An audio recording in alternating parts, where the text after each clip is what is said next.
Sports Radio. Here comes the siren. I want to go higher. Oh, my goodness. Batista with a drive. Deep left field. No doubt about it. Posey will defend. Oh! LeBron James with no regard for human life. Pass is intercepted at the goal line by Malcolm Butler. Unreal. Oh, baby, for sure. Cabin Sports Radio starts now. Lekter and Unbreakable Mike Gibbons with you for another week of Cabin Sports Radio. Mike, how you doing? I'm doing good, buddy. You?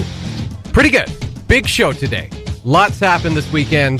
The 145th Kentucky Derby making headlines for mostly the wrong reasons. We're going to talk some Raptors, some NHL playoffs, and some very exciting local hockey news. That and more coming up as Cabin Sports Radio starts now. The CSR Podcast. Cabin Sports Radio brought to you by Sport North, moving sport forward. Check out sportnorth.com to find out everything that is going on with them and sport in general in the North. We begin Cabin Sports Radio today by giving a little shout out to some pretty exciting news for a couple young hockey players here in Yellowknife. You may have heard late last week. I believe it was Thursday, the WHL Bantam Draft took place. And not one, but two Yellowknifers were selected in that draft in the third round. Logan Cunningham was drafted by the Spokane Chiefs, and then Carter McLeod went in the 8th round to the Moose Jaw Warriors. Obviously a very exciting day for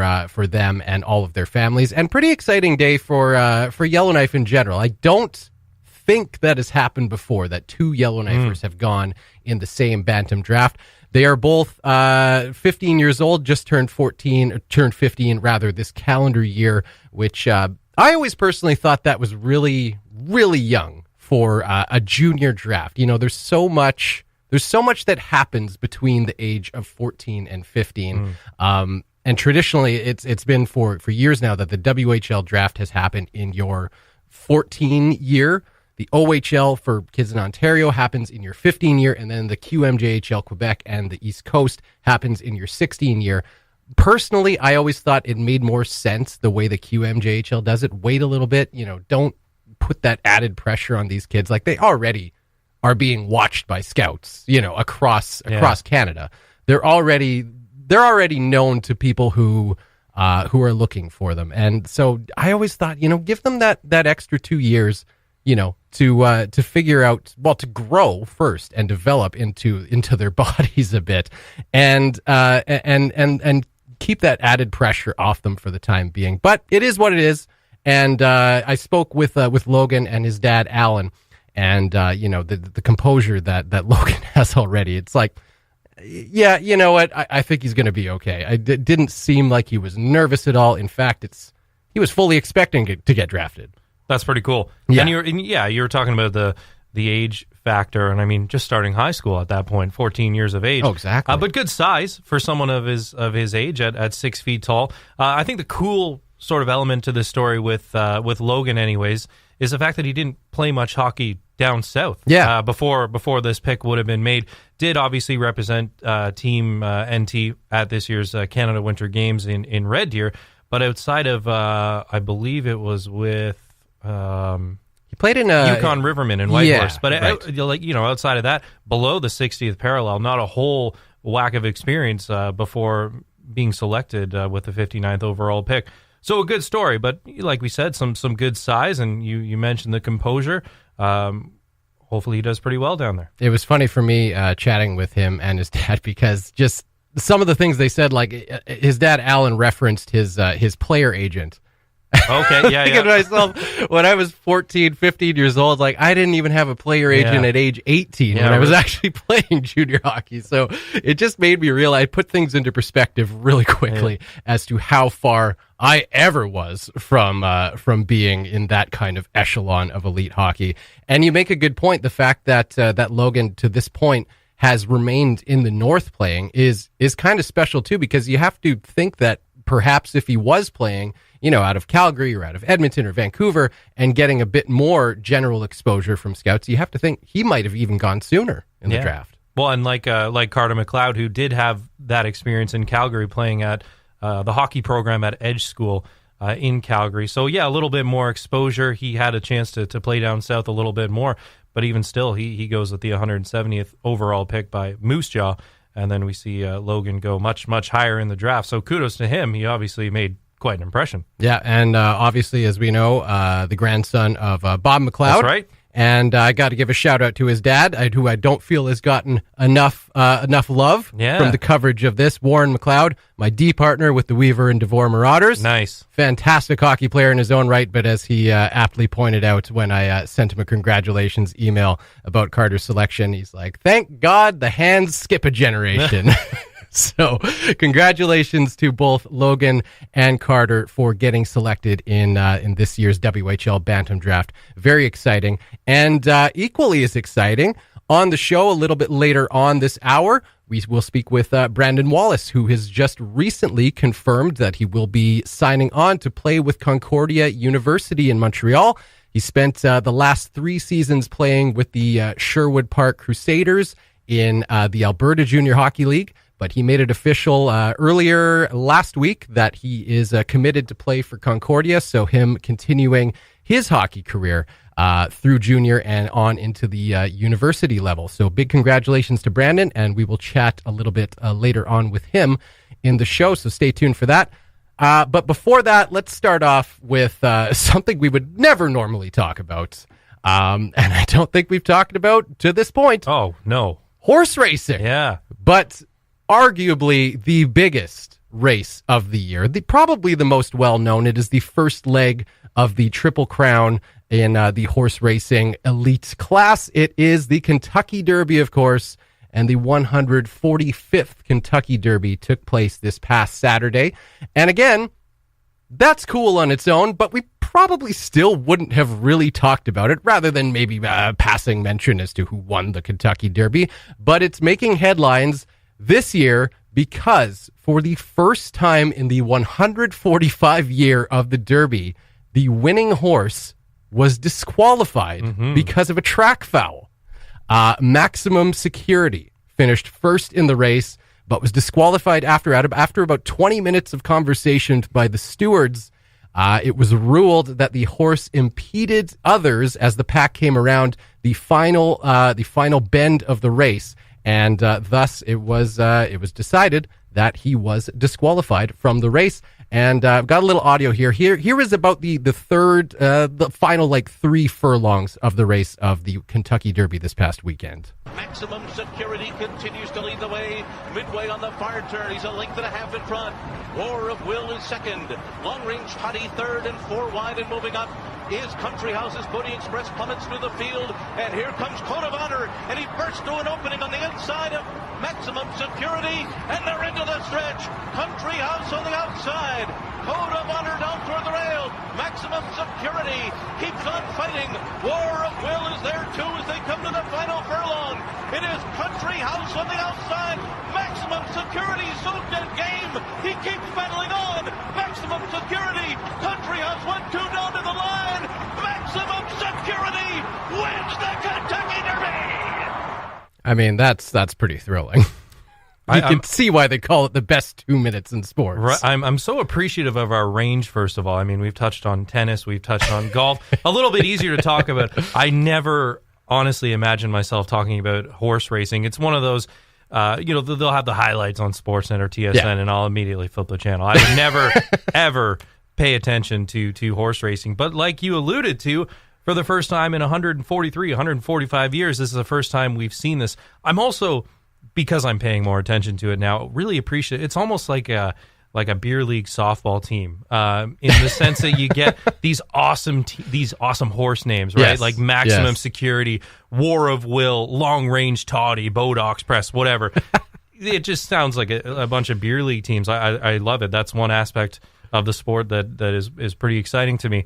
But I guess under Kentucky law, so the owner of Maximum Security has already filed an official appeal. Yes. But it's already been denied. It's under Kentucky law or horse racing law under Kentucky law. In the deep south. To say it like that. In the deep south, that's not going to fly. So the appeal has already been denied. An official letter has already been sent. So this ruling is official based on the grounds of a disqualification for interference with other horses in the race. And there was the initial interference, but in their reasoning, they said it then interfered with the pack that was behind the other affected horses. Right. So it had that trickle down effect. Won by a fair margin, almost 2 lengths. But then the shocking explanation afterwards, and didn't even take questions, just delivered it. Hey, this is what's going to happen, probably because they knew it would amount to this level of controversy that we're seeing, because we've never seen it before. Well, and as we know, there's the whole reason the Kentucky Derby is a thing is because there is so much money that is bet on it. The stakes, reportedly, there was about, I think, somewhere in the neighborhood of $800,000. Wow. I think it was more than that, actually. I think I'm selling that way short on Maximum Security, who was the favorite. It was in the tens of millions, actually. I don't have it in front of me. But as you heard in that final audio of the race there, Code of Honor, he mentions Code of Honor comes bursting through the inside. And if you watch the video, I think that is where the infraction, the impedance occurred. You kind of see Maximum Security swerve a little. And it's so slight because it's just a pack of horses from a long distance shot, right? So, but you kind of see him veer a bit to his left, and then all of a sudden this Code of Honor horse, who had a sudden burst of speed on the inside, really just falls off after that. And then, like you say, Maximum Security just kind of took off after that. Won by really not even a close margin, but not the final winner. Country House, the second place horse, was eventually crowned the winner after I mentioned about 20 minutes of conversation that led to that final ruling that Maximum Security was disqualified. So Country House, the second place horse, was crowned the winner of the Kentucky Derby, and reports said that one bettor in particular bet $2,500 on Country Horse. Oh, wow. And took away $165,000 because of that win. Not great odds for Country House, but a very happy winner there. But obviously, lots of people very upset, including President Donald Trump. That's right. Who tweeted about it and said that it was a very bad ruling and somehow tied it to political correctness. Yeah. Not really sure how he came to that conclusion, but then again, we're never really sure how Donald Trump comes to a lot of conclusions. Well, Donald had some money on it, evidently. You're probably right. I should correct myself. There actually was one former disqualification. However, it was due to a drug test. Drugs. That was because Dancer's Image, again, great name. Great. 1968, won but failed a subsequent drug test and was therefore disqualified. But this is the first time because of a foul or an infraction on the actual track that we have seen someone stripped of a victory. And Maximum Security making history. Yeah, so pretty crazy history-making Kentucky Derby. You would think in 145 years this would have happened at least once, but maybe judges were afraid to pull the trigger until now. But I mean, you got to hand it to the stewards in this case. Obviously, that's a tough decision to make. You know everything that's riding on it. You know you are in the spotlight and the hot seat, if you will. Yeah. And but you know they went by the rules, and that is the final decision. So Country House, the winner of the 2019 Kentucky Derby, and I only hope that this time next year we have another reason to talk about the Kentucky Derby, because that was thrilling. I enjoyed myself. I hope we're back. All right, we're going to take a break. When we come back, we will talk some Raptors playoffs on Cabin Sports Radio. The Cabin Sports Radio podcast, brought to you by Sport North, moving sport forward. Cabin Sports Radio, brought to you by Sport North, moving sport forward. Normally, we have an interview segment right now, but we're saving that saving the best for last. That's coming at the end of the show. Final segment, Brandon Wallis on Cabin Sports Radio. Stay tuned for that. Right now, we're going to talk some NBA playoffs. The Toronto Raptors are locked in a 2-2 series tie with the Philadelphia 76ers. They won Game 4, 101-96 yesterday afternoon, and looked a lot better than they did on Friday night. That's right. I think you even texted me. I did. I think it was I bet Thursday. you didn't expect that, No, did I you? didn't. That was a nice surprise. I think it was actually Thursday because I was surprised that they had so much time off in between games. You usually, unless they're switching cities. Right. Which I guess they were from Toronto to Philly for games 2 and 3. But even for between games 3 and 4, there's another 3-day break. So I think the rest of the way, it's going to be a 1-day break in between. So game 5, 6, and potentially 7 if necessary, which now could bode fairly well for the Toronto Raptors. I'm sure we'll get to Kawhi Leonard's brilliance in a second, but it seems like this series is really going to be decided on what the Sixers are getting from Joel Embiid, who was an absolute monster. I think he had a career playoff high 33 and was just all over the court in Game 3. And he brings the theatrics too, which rubs some people the wrong way. But at the end of the day, he's such a talented basketball player for a 7-footer with quicks, able to spread the floor and shoot the ball. He was in full form in Game 3.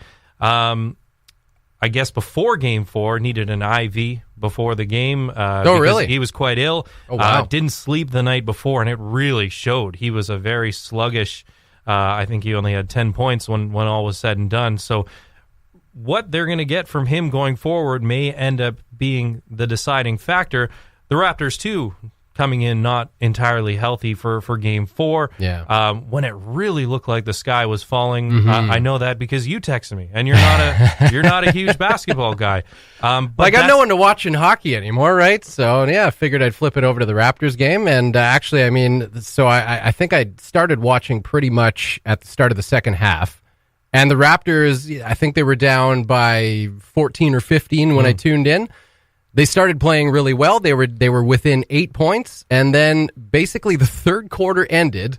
They took Kawhi Leonard out, put him on the bench. Oh yeah, and then the wheels just fell off completely. And that's been the story, and it's really forced Nick Nurse's hand because he was throughout the course of the entire regular season, he was able to bet on his supporting cast and on the bench, but they've just been honestly non-existent, complete non-factors, to the point where a lot of them, Norm Powell, Fred VanVleet, for stretches have just been borderline unplayable. Kawhi, the Raptors were able to get, I think, 43, 42 minutes out of him in Game 4, and they needed every single one of them. He's just been absolutely brilliant. And up until this point, so has Pascal Siakam, but he, of course, came into Game 4 with a calf contusion. Many thinking it was on the play where he tripped Joel Embiid after a turnover out of frustration. Who knows if that's actually the case, but he clearly not himself. He was laboring in Game 4, so hopefully, and they played him heavy minutes still, and even towards the end of the game had him on for the final possessions because they couldn't afford to sit him. This really was a do-or-die game for the Toronto Raptors, and luckily they were able to come out on top. But that was simply because of the brilliance of Kawhi Leonard. So another almost 40-point performance, 39 points. I think the craziest figure is that he's shooting 62% for the series through 4 games, which is remarkably efficient for someone at his position, and very, very efficient from beyond the arc and at the free throw line as well. And just in terms of what he gives you on the other side of the ball, too, on the defensive side. Right. Really, I think I was consulting a power rankings player edition for the playoffs. They had him at number 2, which I don't entirely disagree with, because Kevin Durant for the Warriors is also on fire. He's pretty good, right? Yeah. He's averaging 34 points through this playoff stretch. Kawhi, a hair below that at 31, 32. But just in terms of what he gives you on the defensive end, it's kind of hard to make an argument, or it's easy to make an argument that he could be right up there as a top playoff performer throughout the association right now. He's just playing at another level, a level I don't think Raptors fans have ever seen before. And he's doing it without as you mentioned, without the supporting cast that Kevin Durant has very much so. He's got a great supporting cast. The Raptors on paper, and everyone expected that Kawhi Leonard would have lots of help coming into these playoffs in this series, but that hasn't been the case so far. I think it would have been unfair to call, just given his age, Kyle Lowry in his low 30s, to call it a legacy type game for him. But there was a lot of pressure on him heading into that game. Yeah. If they go back to Toronto down 3-1, they're in a whole world of trouble. Yes. Especially with health concerns surrounding Siakam.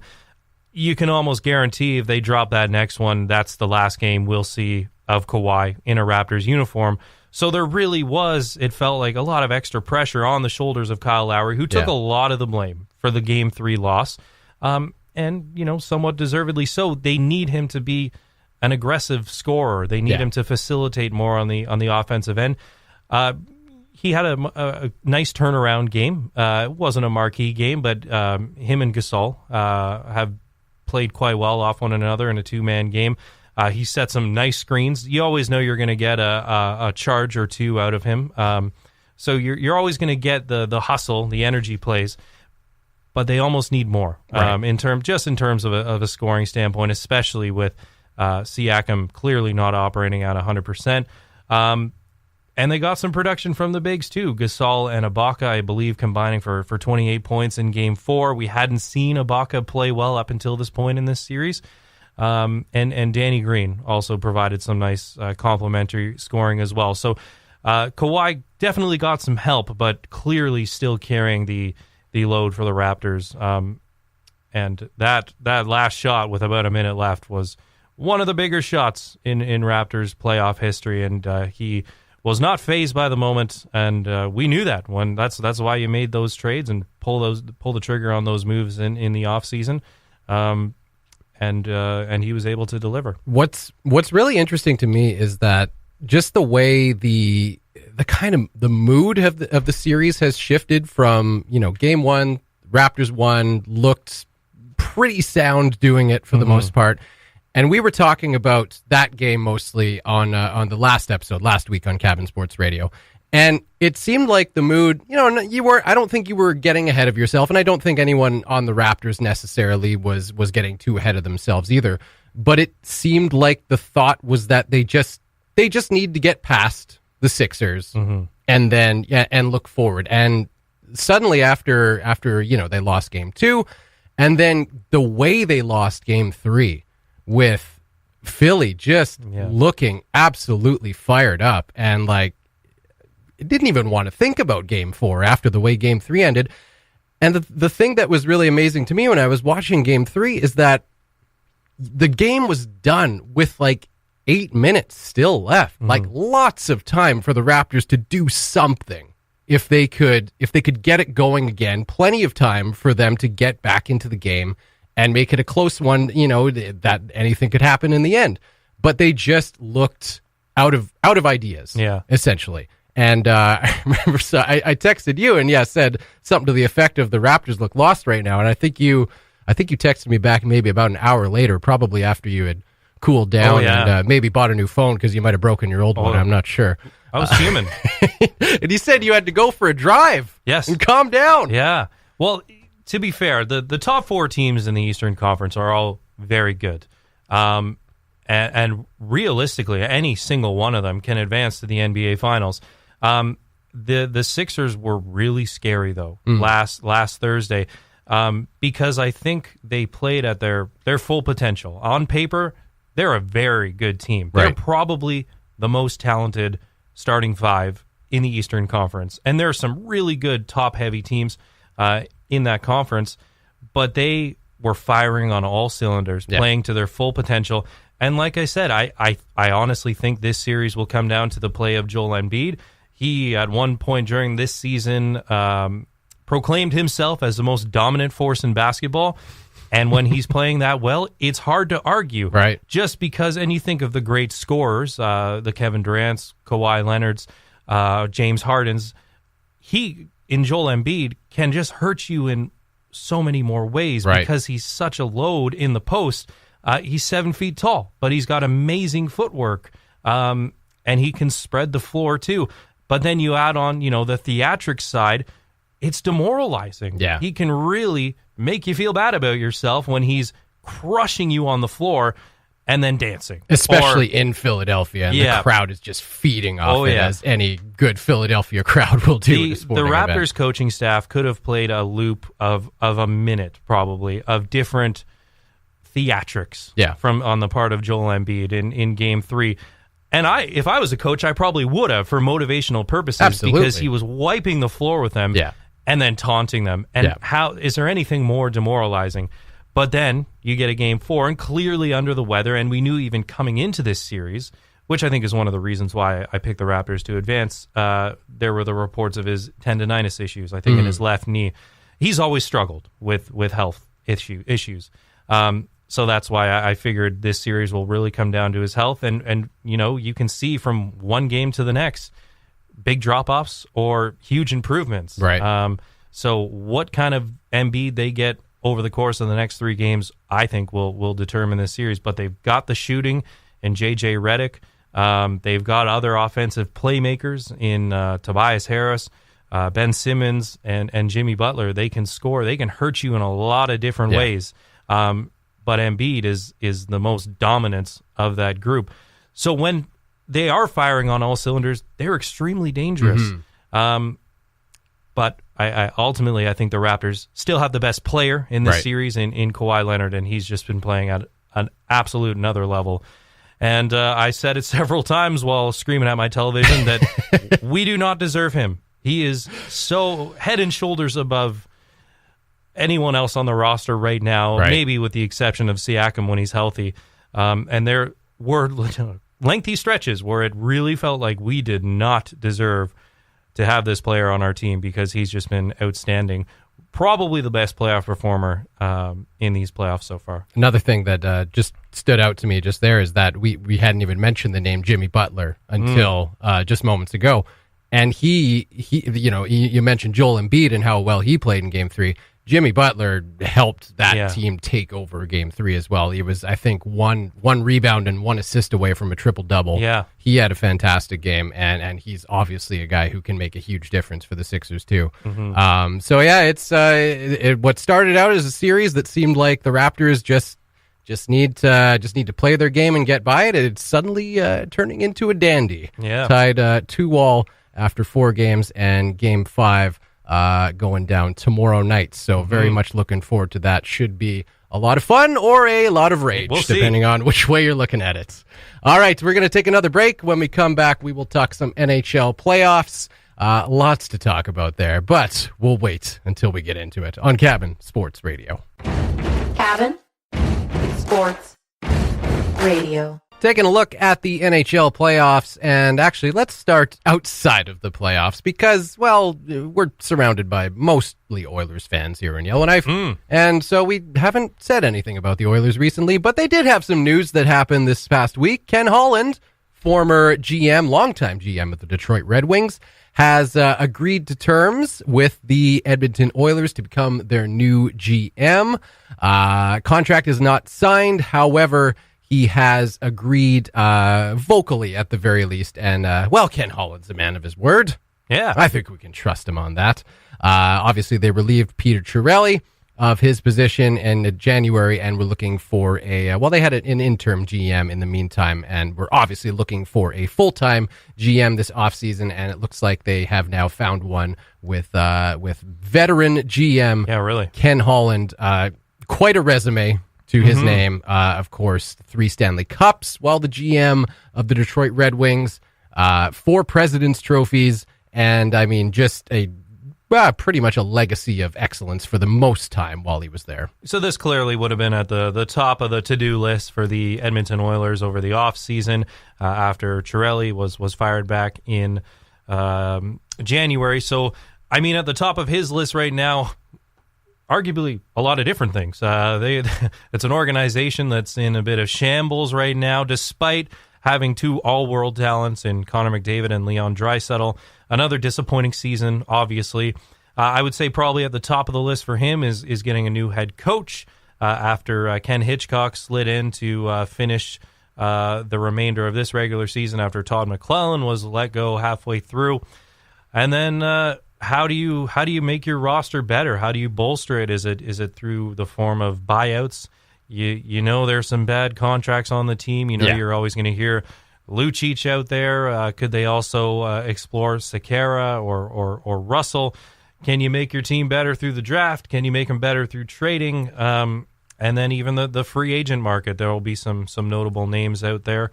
So he'll have a lot of work ahead of himself, but someone in Ken Holland who's clearly experienced 22 years as GM of Detroit. So hopefully he's their guy, and hearing the dollar range is in around, I think, $5 million a year, but not put pen to paper yet, but it sounds like he will be the team's next GM. Yeah, unfortunately, we don't have time on this show, let alone the time in the day to talk about all the Oilers' problems and how they go about fixing them. So we'll leave that to Ken Holland. I think he's got a little experience in how to run a hockey team, and we'll see what he does with, I guess his first move, not even his next move, his first move as the new Oilers GM. Elsewhere in the actual NHL playoffs, we have one series in the second round that is wrapped up. The Carolina Hurricanes just rolled over the New York Islanders, 4-0 sweep, and it really wasn't close. No. At any point in this series. I think I was watching Game 4, and the Islanders came out pretty feisty. They started the game playing really well. The Hurricanes got scored nevertheless first. Yeah. The Islanders tied it, and it looked like, okay, you know what? They might have a little bit of spirit. Carolina might have to hold on before, celebrating the wrapping up of this series. But then when Carolina scored their second goal, the faces of the players on the Islanders bench, it was just like, well, that's it. Yeah. Yeah, they were done. And I think that was really the story of this series, is that the Islanders weren't able to sustain any form of momentum. And once they did, the Hurricanes would kill it, and then they would re-seize momentum.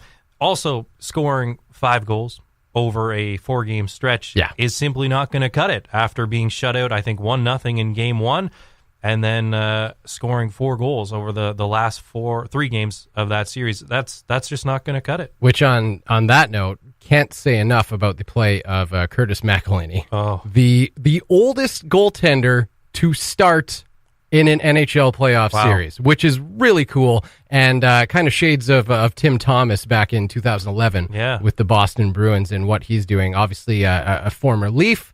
He parted ways with them this past offseason, and I don't know if the Leafs are necessarily regretting it. It's more just you kind of look and you're like, yeah, good for him. Yeah. He's doing really well.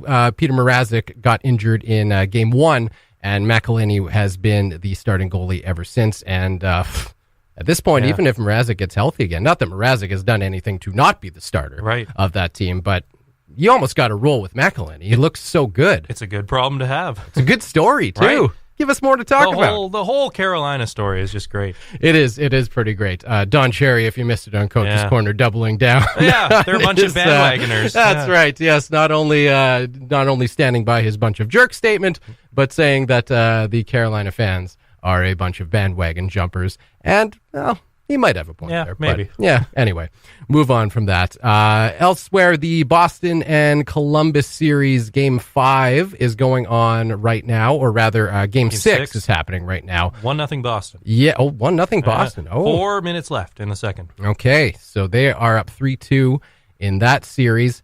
And what I wanted to talk about, now this happened, it would have been like early last week, like I think the day after or the night of our last episode of Cabin Sports Radio.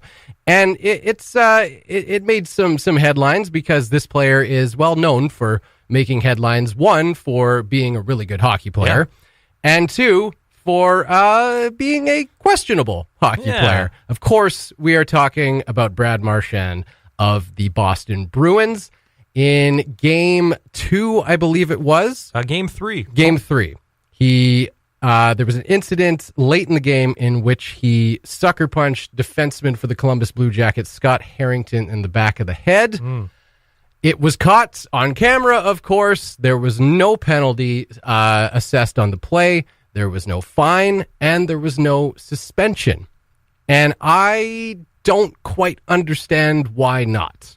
Now, I'm going to go off on a bit of a tangent. Please. Here. I'm not a Brad Marchand fan. I'm not a Boston Bruins fan to begin with, so let's just get that out of the way. I'm sure that comes as no surprise to anyone. I do think he is a fantastic hockey player, and I like watching him play hockey. However, he does things like this and seems to just get away with them. And in this case, it's no different. It's a punch to the back of the head of an unsuspecting player, and the NHL Department of Player Safety has gone years now saying that this is the kind of thing that they want to take out of the game. They want to take out unnecessary head contact, thus reducing head trauma, thus reducing concussions and potential CTE later in players' careers. And this is the kind of sneaky play where it could happen and you not even necessarily realize that you may have sustained a concussion. In Scott Harrington's case, you're full of what's the word I'm looking for? Not testosterone. Adrenaline. That's the one. You're full of adrenaline. You take a punch to the back of the head. It obviously doesn't really hurt you that much in the moment. And so you might not even realize if you got a slight concussion in that moment. It's those who are saying that it was not worthy of a suspension are downplaying the viciousness of the punch. They're saying that it was a little tap. And I will say that, yes, we have all seen much more vicious punches out there. But I want to kind of compare it to the Nazem Kadri suspension in the first round series between the Leafs and the Bruins. I thought that was handled perfectly. Nazem Kadri caught Jake DeBrusk with a stick to the face as a reaction to a hit that DeBrusk had made on Patrick Marleau. He's got a history, Nazem Kadri does, and he was suspended for the rest of the first round series, which ended up being 5 games? Yes. 5-game suspension. Yeah. I thought, you know what? If you want to set a precedent, well done, NHL. You've got a guy who has a history, a suspension history, and making a dangerous play on a player who is, and I mean, the DeBrusk wasn't necessarily in a vulnerable position, quote unquote, but it was a reckless play, and from a guy who has a suspension history. I thought, yeah, if you want to give him 1 game, yeah, that's not going to do a whole lot. It's not really going to make a statement. But they made a statement. They suspended him for the remainder of the series, and as a Leafs fan, I was perfectly okay with that. Yeah. I thought that was the right call. That is the kind of call you need to make to set a precedent for the rest of the NHL playoffs, which are only going to get more intense and more vicious as it goes on because there's more at stake, and that's just the way it goes. Now, you come to this play with Marchand, and so if you Google NHL player Department of Player Safety, which George Peros, former NHL player George Peros, is now the head of, one of the first things you'll see come up is a headline from an article 2 years ago when he is appointed as the head of player safety, saying NHL forward wants longer suspensions for non-hockey infractions, and an ensuing quote from George Peros saying, "I've always thought that they could be a bit harsher on certain plays where I felt there was clearly someone intended to do something that was away from the play, had nothing to do with the game, and no benefit other than to disable or hurt a person." End quote. Also went on to say, just trying to go a bit harder on those because I felt it's been soft in some instances. In the Kadri instance, they went harsh, and I think they got it right. Mm-hmm. They set a great precedent for the rest of the playoffs in general. On this one, it's a punch to the back of the head of an unsuspecting player. Now, if your punches in the face happen all the time in the NHL and scrums, but you're at least semi-braced for that. Yeah. You're looking directly at someone, or at least engaged in a situation where you think, yeah, I might get hit.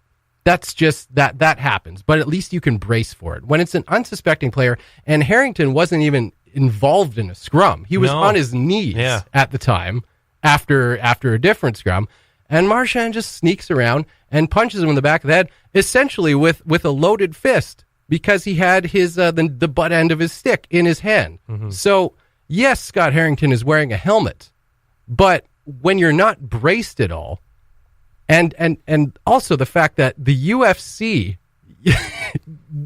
what's one of the few rules in the Ultimate Fighting Championship? punches to the back of the head are illegal. Mm-hmm. What kind of precedent are you continuing with when you'll suspend a player for a reactionary play regardless of the outcome? Now, that's been another result. People are saying Scott Harrington was fine. He wasn't injured. There's no suspension necessary. Right. You know who else was not injured on the play? Jake DeBrusk. Exactly. He got up. I don't think he even missed a shift, let alone a game. And Kadri was suspended for the rest of the series. Again, I am not criticizing that ruling. I think they nailed it. But I'm saying when you've set that precedent, why are you then letting this happen when everyone saw it happen and it's a guy with a history? Yeah. I think I'll start off by saying, was it greasy? Absolutely. And someone with a history like you alluded to, a little refresher, he's been suspended 6 times before for a total of 19 games, and he's been fined 3 times in his career as well. Longest suspension coming in 2012 when he low-bridged Sammy Salo in what would have been their first meeting since the 2011 Stanley Cup Finals, so a pretty heated game. Right. That being said, I remember watching the play from last week, and I remember I thought I was not surprised when I found out that the Department of Player Safety was going to look into it further, and I was happy to hear that. But I remember sort of telling myself that this would not end up resulting in either a fine or a suspension, maybe a fine, just because it was part of a scrum. I think the play that I thought it was more similar to in the previous series was, if you remember that clip of Chara punching John Tavares in the back of the head in a scrum. I think it was along the Leafs bench in one of the later games in that series when the outcome I don't think was in question anymore. But just because it was part of a scrum, I wasn't expecting a decision to be handed down. But that being said, I do agree with you. It was a non-hockey play. He was in a very vulnerable position, and he got some pretty good contact. So I find myself in full agreement with George Peros. That's a non-hockey play. There is no, it's a dead whistle. I mean, the whistle's already been blown. Yeah. There is some scrumming going on elsewhere, but clearly Harrington was not in the middle of it whatsoever. No. He was on his knee, so clearly in a very vulnerable position as is, and it was just one of those kind of greasy slide up behind and punch someone in the back of the head. So no, I don't like those plays. And if there is a way to enforce those non-hockey infractions more, I would be in full support of that. Yeah, it's just it's a completely unnecessary play. Didn't need to happen. And again, and it's not even like I'm saying that he should have got an equivalent to Nazem Kadri because that's ridiculous. Yeah. No, one game. Yeah, one game is all you needed to do to make a statement. He sits down for one, comes back the next game. It's all forgotten about. Yeah. But I think they blew this call.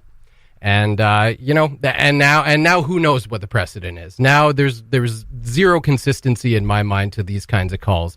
And when another incident inevitably happens, not necessarily involving Brad Marchand, but just anywhere. Yeah. What do you look to now to compare that to? Anyway, that's just my thoughts, and I was very confused by that decision. Not even a fine. Like, come on. Yeah. $20,000. It's nothing. Anyway, that'll do it for my NHL playoff rant. We are going to come back for one more segment. Brandon Wallis joins us on the phone, who is the newest recruit of the Concordia University hockey program. He will be heading there this September. We will chat with him when we come back on Cabin Sports Radio. The CSR Podcast. Welcome back for one last segment on Cabin Sports Radio, checking in with Brandon Wallis, who you may not have heard, or you may have heard, just signed on with Concordia University, and he joins us now on the phone for Cabin Sports Radio. How are you doing today, Brandon? No, I'm doing great. I'm doing great today. So very exciting news for you. Obviously, you signed recently with Concordia University. Is that all signed, sealed, and delivered, all official like? Yeah, as much as it can be at the moment, until I meet with the coach one last time. But yeah, basically it is. I'll be on the roster this coming September season. Yeah. Awesome. Congratulations to you. That's very exciting, obviously. Thank you. So you spent the last 3 seasons playing junior with the Sherwood Park Crusaders in the Alberta Junior Hockey League. What can you tell us about your time there and the organization there? well, from my first year to my third year, it was a lot of fun. It was a great organization. They helped me develop for sure, being from an 18-year-old rookie to a 20-year-old veteran. I learned a lot, and I think it's gotten me ready for the next step, which is obviously college now. But it went by really quick, but it was a lot of fun, and met a lot of great people, great friendships. It was really good hockey too, which can't complain when you're playing competitive. So it was a lot of fun and a great time. What would you say are some of the things you learned? Obviously, you mentioned coming in as an 18-year-old rookie. You're never quite sure what to expect. You're just trying to get the lay of the land of your surroundings in your first year or two.